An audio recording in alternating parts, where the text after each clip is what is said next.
Hello everyone, my name is Shakira and my company is called Atare. Atare is the Yoruba word for grain of paradise and it loosely translates into grain of good.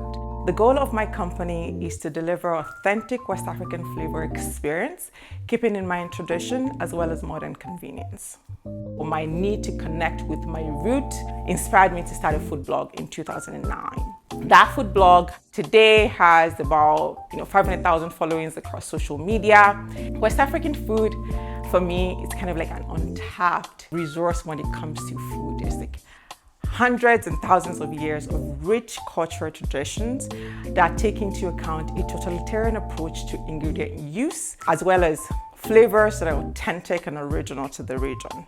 I sincerely think the world is ready for West African food. There is an interest all over the world in just knowing where your food comes from. What else can you get from your food aside from delicious flavors, of course? Is the food clean? Does it help the environment? I feel like the West African cuisine embodies a lot of the modern characteristics that a lot of people are looking for. Not just food, but food that there is a story behind or there's reason behind. A lot of people are also looking to expand their cultural horizons. So not just food from where they come from, but opportunity to experience other cultures through food.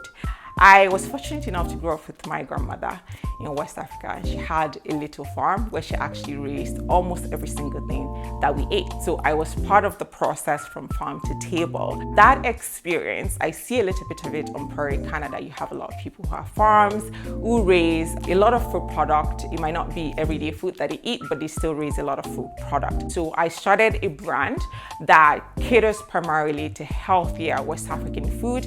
And today we have about 20,000 active users across 80 countries.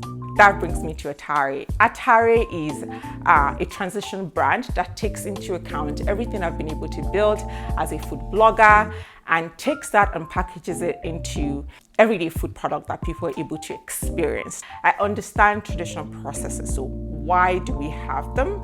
And I also have an understanding of how we can transition those traditional processes into modern approach that is attractive to a new audience. And lastly, I would say that I do have a relatable story in terms of my why and the vision for the brand, where we are currently and where we would like to take it to in the future.